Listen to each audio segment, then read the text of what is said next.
Join Jessica Smith on Lead Like a Girl podcast, where she defies odds, shares inspiring stories, and empowers women to embrace their inner leaders.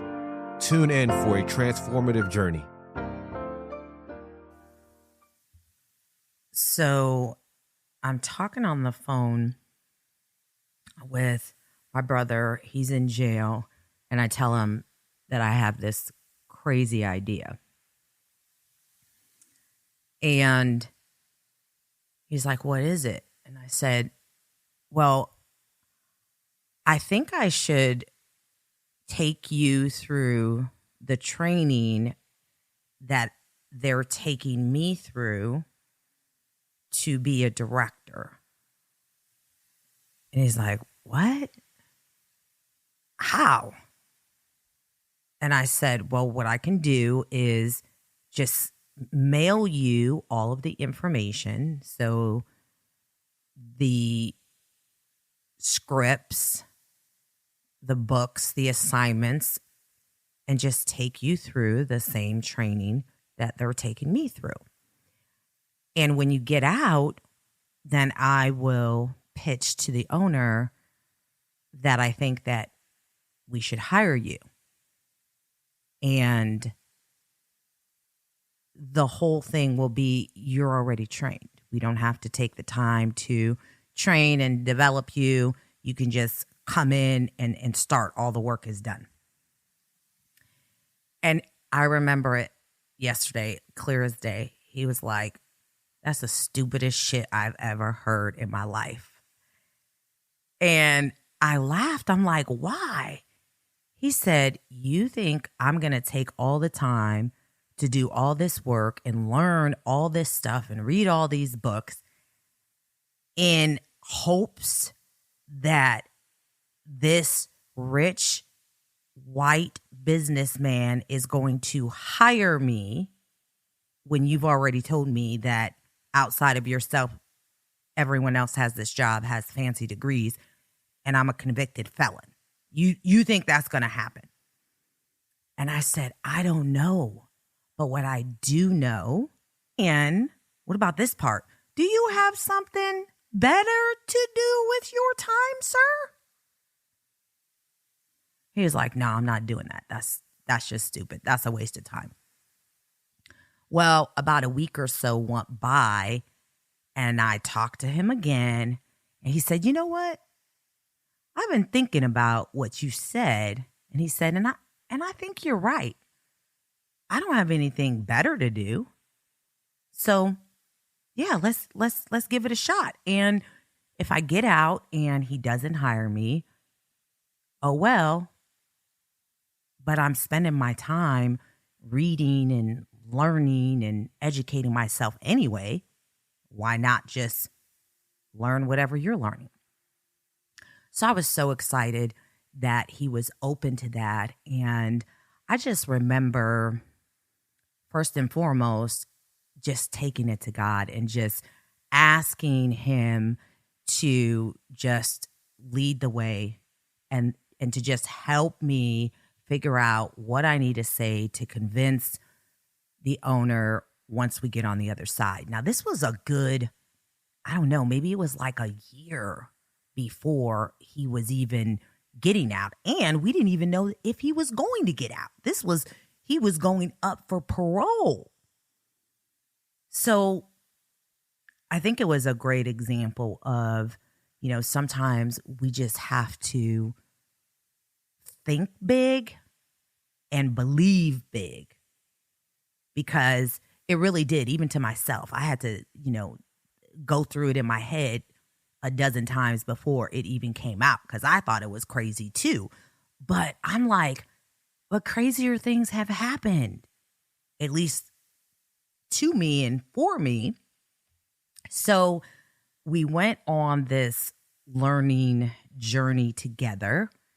And to this day, one of my favorite books, and I always recommend it to my sales teams, is The Magic of Thinking Big. And this was just part of the learning curriculum for directors at Direct Buy. as well as how to win friends and influence people. And so we would have these assignments, and I got these books to my brother, and then him and I would have the conversations that the leaders would have with me. So I'm literally going through this training and I'm just taking really good notes. And the way they're teaching it to me is the way that I'm teaching it to him. So not only is he learning this, this is actually giving me an opportunity. I don't know this at the time, but fast forward, I would be in a situation where then I was leading this training and developing salespeople based on this learning curriculum. So it was actually great practice, and even more so because I was doing this remotely. I was doing this through writing letters, and then every so often we would have a phone call to follow up. And one, I knew that he was taking it seriously because when we had the conversations or when we wrote in detail, he was able to talk about, what he learned and what it meant. But I remember when he got out and he came to live with me, he had just notebooks and papers and of all of this stuff. All of his studies, he didn't get rid of it. He brought it with him. And it was an amazing. So he gets out, he makes parole, and I don't know, I just knew. So I said to myself, okay, Lord, if he gets parole, because first of all, he has a long criminal history back to a juvenile record, right? So it wouldn't have been unbelievable if they denied his parole. But I said to myself, okay, if he makes parole, then I know that this was meant to be. If he makes parole, I'm going to be able to get him in here. And so I was hopeful when he called and said that he made parole. I just knew it. I knew that there was going to be an opportunity there. So I go to Kentucky. I pick him up. We come back to Chicago, and I spent maybe $500 or $600. Got him a haircut, new clothes, dress shirts, ties, slacks, shoes, belts, everything. And I didn't even recognize him. I think probably last time I saw him in a tie was at my dad's funeral. And I just remember he just had a new swag when he put in on that suit, just a completely different look. There was a confidence in him, and I think probably the first time he actually put it on. Now, this was even before I had the conversation. And I even asked myself too, like, okay, I'm going out and doing this.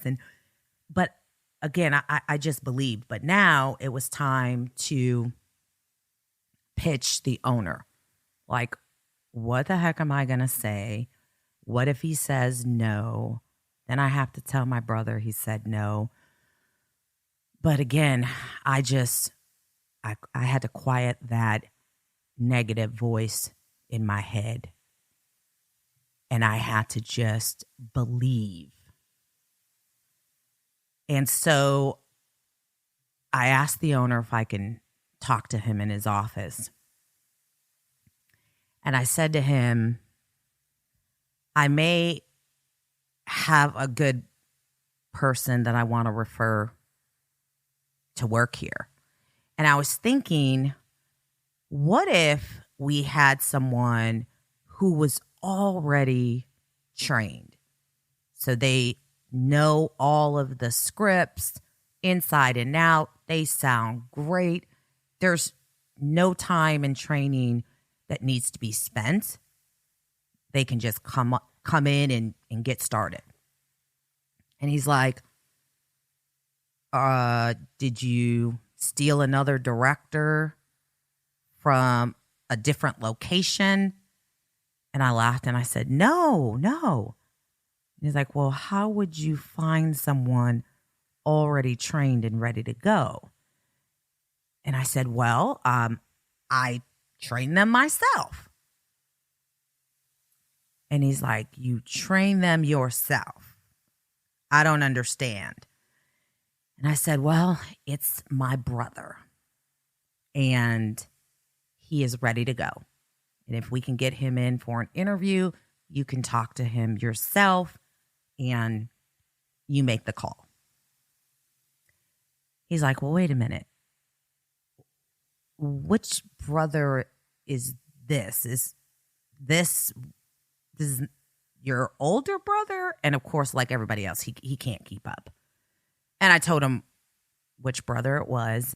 He's like, as in the one in the Kentucky State Penitentiary? And I'm like, yeah, that one. So here's the thing. He's not there anymore. He made parole and he's out and ready to go. And he's like, so how is he ready to go? How does he know all of this? And I said, well, I trained him as I was going through my training. I took notes and he read the books and the assignments. He is fully trained like any other director. All I ask is you give him an interview and you decide. And he agreed, but I think it was more of this, all right, humor me. I'll agree to meet with him. I also think that because of my success, he was a little more open to, okay, maybe who I thought makes the best director isn't really what makes the best director. And we talked about these things that, you know, we would have people who would start and then once they were given their first assignment to memorize something, they were gone. And so he noticed that there was something in me, that something so simple as that, I was going to get it done. I viewed this as an opportunity. I shared with him that I used to pray when I had to find a way to buy a bag of Pampers. I used to just pray, Lord, if you ever give me the right opportunity, I will take it, I will run with it, and my life will be forever changed. And I said that same prayer over and over and over and over for years. So when this opportunity came about, it was clear to me that God had answered my prayers and that I only had one shot. Whereas all of these other people with their college degrees and all of these other great things on their resume, their attitude was, I don't have to do this shit. This is too much work. I can go anywhere and get a job. It really is just a different attitude. And so everything I did, everything I was taught, I viewed it as an opportunity to do it and not just do it well, but to be the best at it. And I think that he was probably a little more open to it, but I knew that he was going to see that my brother had a lot of the same gifts that I had. So he agrees to meet with him.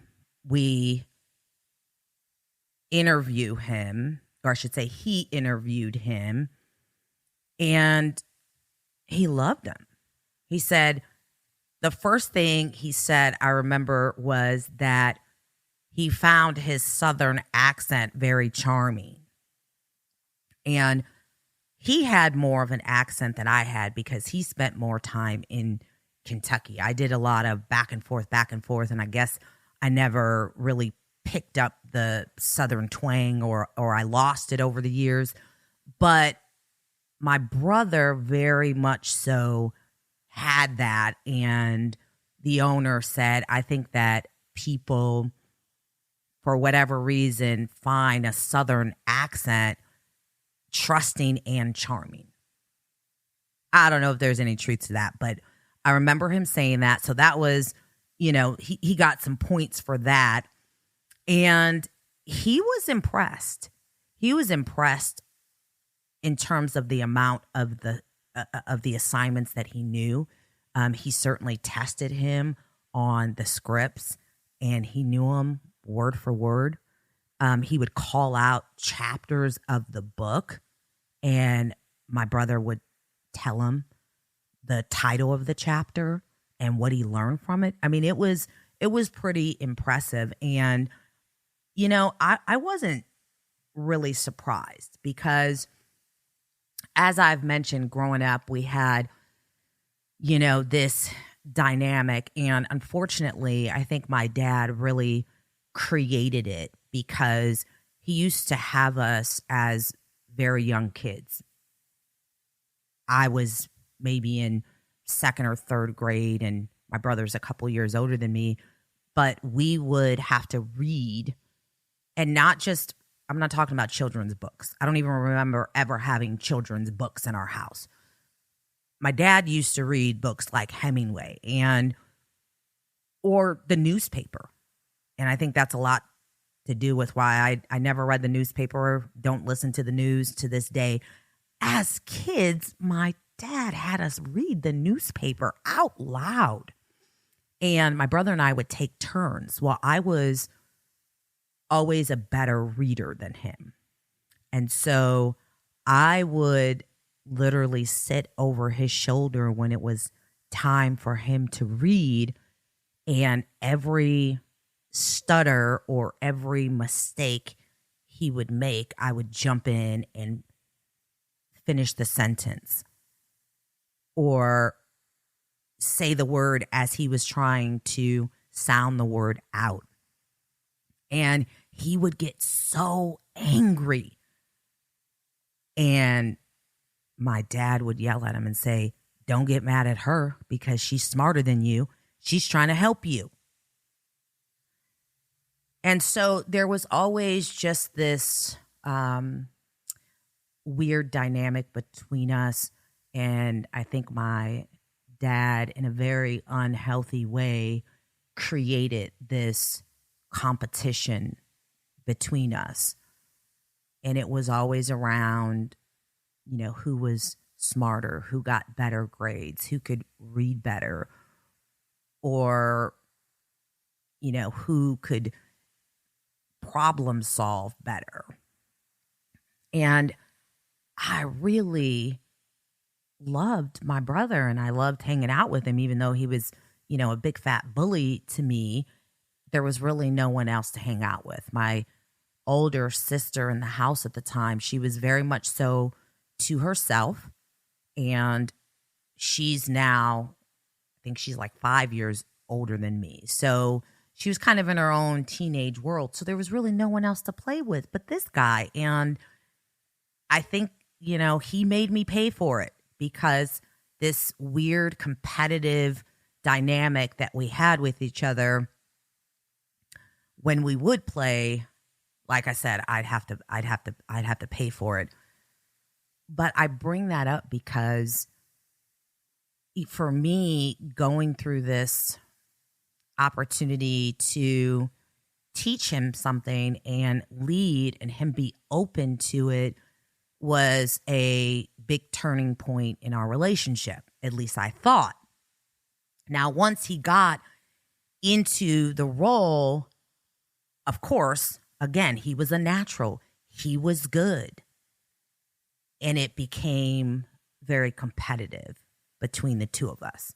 Now, I had already been there, so I knew my goal was to be the number one director in the country. That's it. My goal was to buy my first home before the age of 25. So I was more focused on that. I never felt like I was competing with him, but I knew that he was always competing with me. Now, that's work, right? So remember, I'm living a double life here. And my brother would also inherit this double life as he is now living with me, and he is now in this toxic relationship that I'm in. Now, I will say that, those moments of, being grabbed by my hair or choked, those were not really happening as much. But when I think back in some weird, sick way, I would have rather that continued than what actually happened. Because what actually happened is he would meet my boyfriend at the time, and they really hit it off. So they hit it off. First and foremost, they had a history, even though both of them were beyond the age of this type of activity at this point. However, they both had an affiliation with the same gang. And there was that connection. They both had drug addictions. Now, with my brother just getting out of jail, he didn't currently have a drug addiction. And I don't know this for a fact, but I believe that he hadn't experienced a physical addiction such as heroin until he was introduced to my boyfriend at the time. So they would hang out, they would connect, and outside of the work life, he had acquired a heroin addiction. So now I'm not only dealing with and supporting the boyfriend's heroin addiction, but now my brother's. And of course, I can't help but to feel responsible because I introduced him to this guy, right? Meanwhile, at Direct Buy, hiring my brother has really opened the door for a lot of people. So at some point over the years, and this is, I'm not exaggerating, at some point over the years, we hired sisters, brothers, nieces, nephews, aunt, brother-in-law, cousins. The boyfriend would end up working in the warehouse as well. He needed a job. I needed him to work. So I convinced the owner to hire him in the warehouse. So there was a lot of opportunities that opened up after he was hired that normally wouldn't have happened. And so this, when I say this is like a family business, it was, like my family business.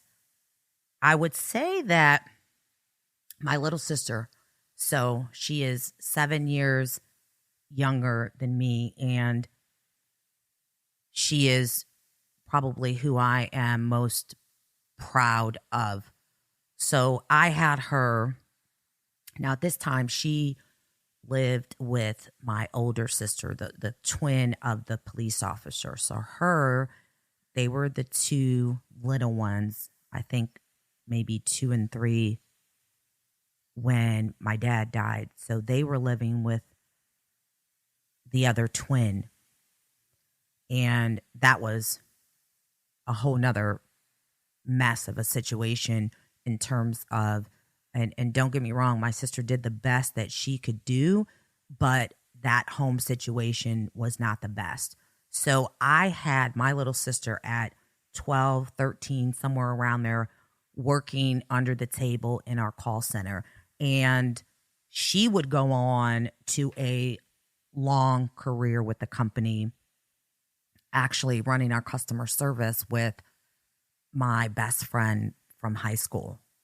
So there was a point in time where my little sister and my little brother, my older brother, my best friend, we all worked at the company at the same time. It really felt like this was my family business. So I am definitely grateful for that opportunity and to bring the opportunity to the people that I love the most.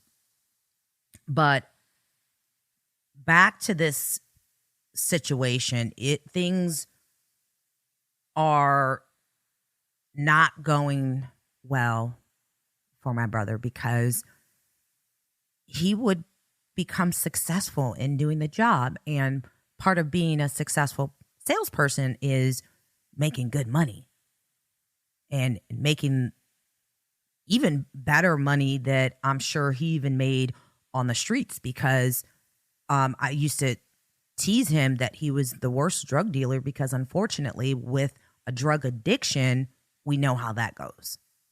So he really never had any real money, or, silly as it sounds, real success in the drug game. But here he was, he had the opportunity to make a lot of money. And what would happen is the more money he made, the more drugs he would be on. I can't even remember how many times he would be hired and fired and hired again. It was a lot of times. My little sister, like I said, she was the most successful outside of myself in the business. And so he would end up losing the job and pretty much on the streets. Now, thank God he did not go back to jail, but he would part ways from the company. And you know what the cool thing about it is that the owner, he never said, "I told you so." He never said, "I never should have hired him." He knew that the time that he was there, hey, if he made a lot of money, then he made the company a lot of money. So I was really I was thankful that the owner saw my vision, that despite who he knew my brother was, that he gave him an opportunity. And throughout the years, he wasn't just my boss. He was my friend. He is my friend. He is a great mentor.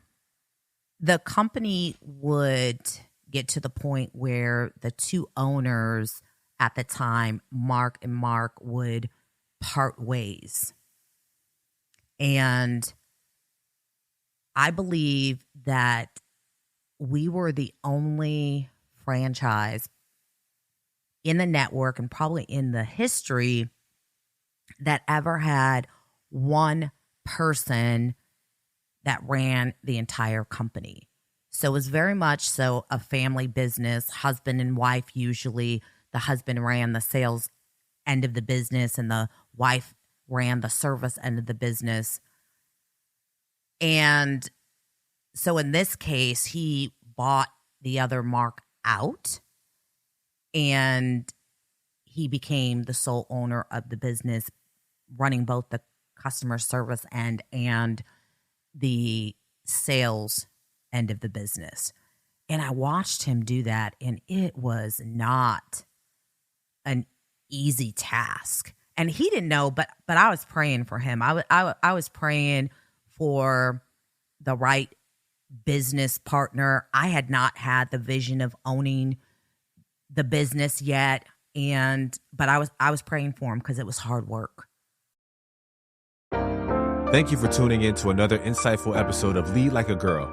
We hope you found today's podcast valuable. If you enjoyed our podcast, please consider subscribing and leaving a review on your preferred platform. Your feedback is crucial in helping us continue to provide high-quality content. If you found the content inspiring, we would like to encourage you to share this podcast with your network. Stay tuned for more inspiring stories and leadership insights on Lead Like a Girl. Until next time, lead with passion and purpose.